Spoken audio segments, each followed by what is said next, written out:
Assalamualaikum warahmatullahi wabarakatuh. Waalaikumsalam. Perkenalkan, kami dari Universitas Terbuka. Izin mewawancari Ibu. Saya Ella Pianis. Saya Farah Fisatul Aulia. Saya Albani Sari. Dengan Ibu siapa? Sari. Sari. Izin mengganggu waktunya Ibu. Cara ini sebelumnya Ibu usaha apa ya Ibu? Orasi. Lorasi. Oke. Bagaimana Anda memilih dan menjaga hubungan dengan pemasok? Ya, menjaga hubungannya baik-baik. Terus siapa saja pemasok utama bahan baku atau komponen dalam usaha? Pemasok utama dari pengepul Ngambil ke sana atau diantar? diantar. Terus bagaimana proses produksi dirancang untuk memenuhi permintaan pasar? Ya, produksinya kita sesuai sesuai permintaan dari warung, dari toko, terus dari masyarakat. Apakah Anda memiliki strategi khusus untuk meningkatkan efisiensi produksi?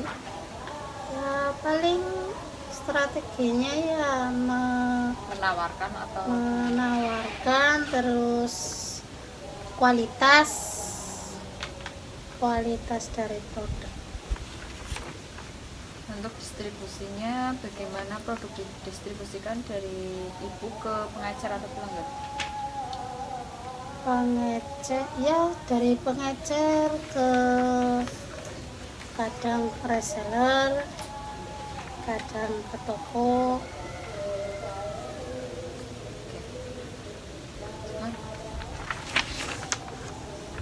Apa kriteria dalam memilih mitra distribusi? Ya, Pihak ketiga yang menjadi perantara untuk memasarkan produk telur asin Ibu. nah Pihak lain, ada pihak lain nggak selain Ibu itu? ya paling ada ini yang menjual. Iya. Paling reseller kalau ada, pernah ada.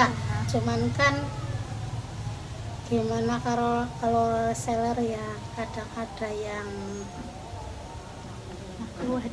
enggak, kadang ada yang apa namanya ya, enggak amanah. Oh, Iya, jadi kita milihnya kalau reseller kita milih yang aman. selanjutnya bagaimana hubungan Ibu dengan pengecer dalam hal pengelolaan stok dan promosi produk? Kalau pengecer ya hubungannya baik, selama produknya bagus ya baik. Bagaimana Ibu memahami kebutuhan dan perilaku konsumen? Kita memahami dari dari penjualan, misalnya di nyuplai ke warung ya, kita memahami dari kebutuhan warungnya, kebutuhan toko-toko kayak gitu. Bagaimana Ibu mengelola inventaris di setiap titik rantai pasok, daftar semua barang? Maksudnya inventaris gimana?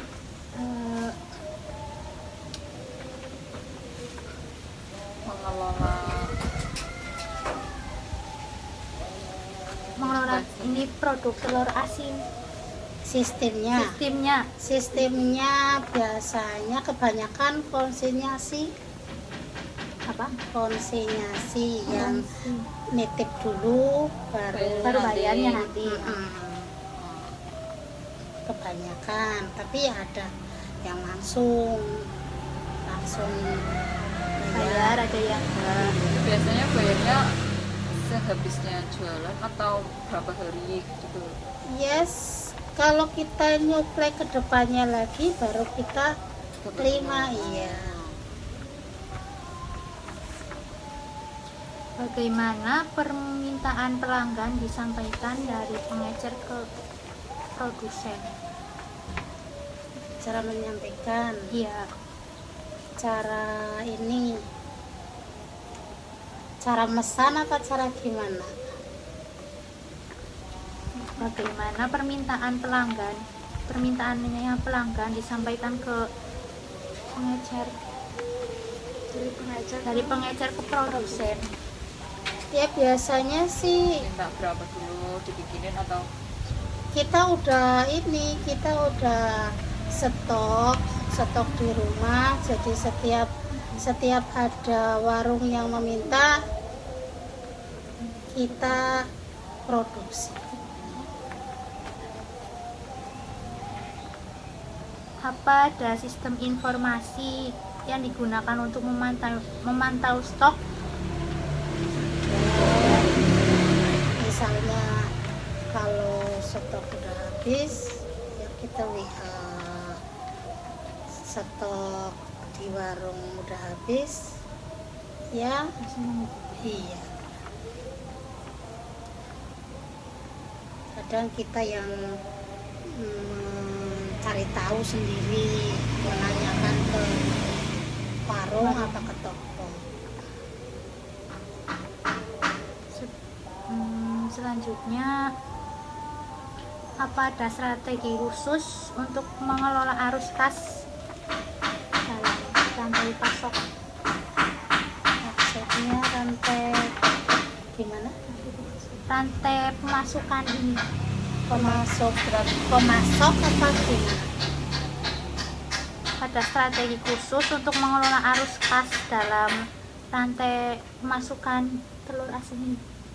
Enggak ada Strateginya. enggak ada, paling ya kita gimana sistemnya ya, kadang manajemennya Iya.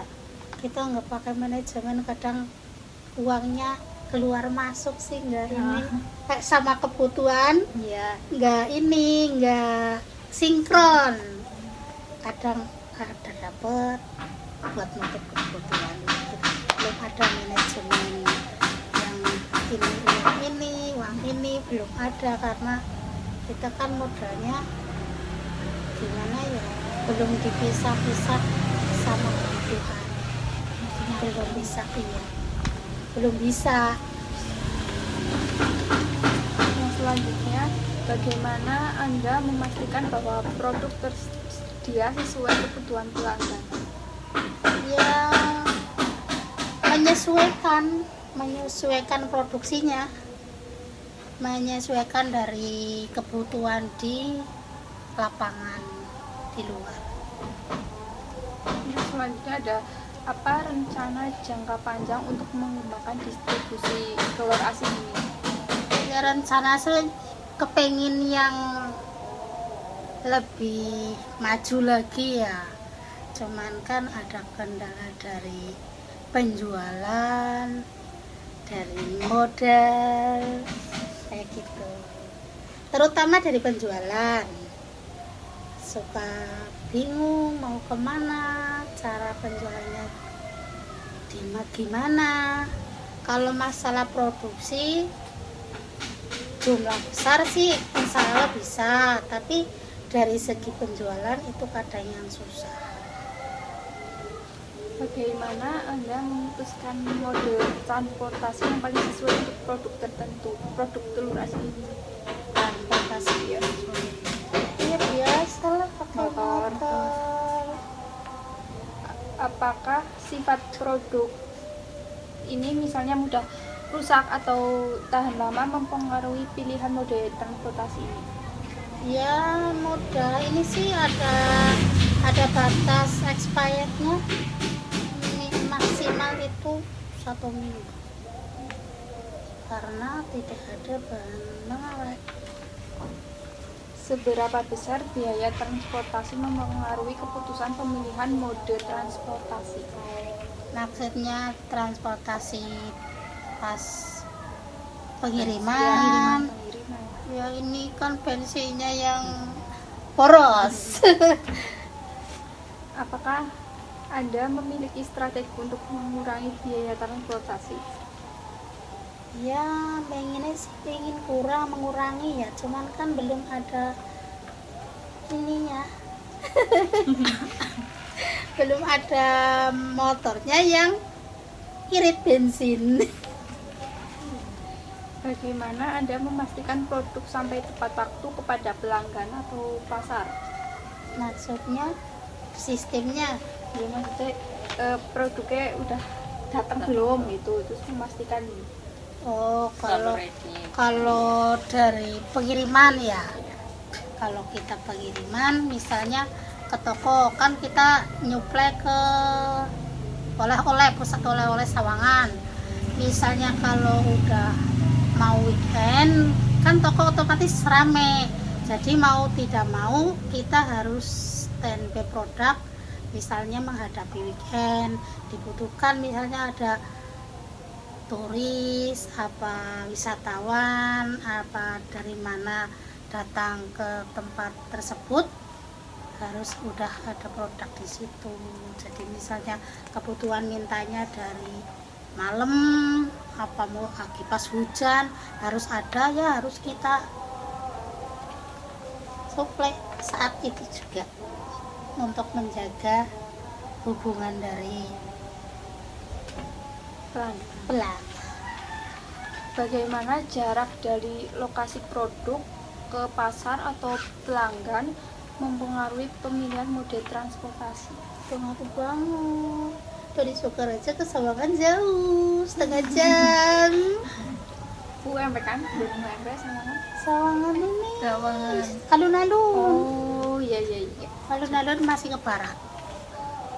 Apakah Anda mempertimbangkan risiko kerusakan produk selama transportasi? Ya mempertimbangkan banget. Kadang kalau produk kan kita pelanggan suka kalau masih fresh baru, apalagi masih hangat itu suka banget.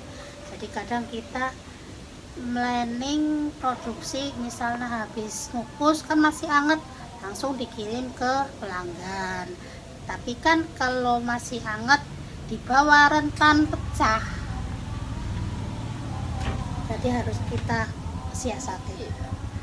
Apakah Anda mempertimbangkan dampak lingkungan dalam memilih mode transportasi ini? Pastinya Misal kayak polusi gitulah, Mbak. udah dampak umum sih, lingkungan. iya udah umum lah. Mau nggak mau ya. Iya. Apa saja tantangan utama yang dihadapi dalam transportasi produk? Gimana? Apa saja tantangan utama yang dihadapi dalam transportasi produk ini? Misalnya kalau pas ke sana ngantar, Iya. ya hujan, iya, ya malam, kadang ada angin, petir, mau tidak mau ya kita harus jalan. Apakah ada inovasi transportasi yang direncanakan untuk diterapkan pada masa depan? Transportasi ya pengennya ya yang tidak kehujanan, tapi kan harus ada dana. Bagaimana dalam mengatur jadwal transportasi untuk memastikan kelancaran distribusi produk ini? Maksudnya lancar produksi. Iya. Ya kita kira-kira sih ya dari produksi ke pemasaran, misalnya kan ya itu kita ambil weekend kayak gitu. Bagaimana memastikan produk sampai akhir dalam kondisi baik pada pelanggan akhir?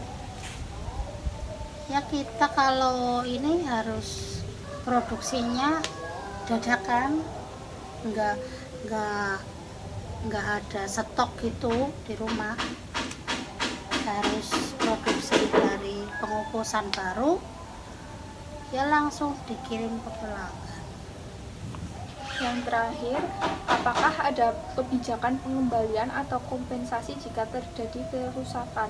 Tidak ada resiko ditanggung produksi.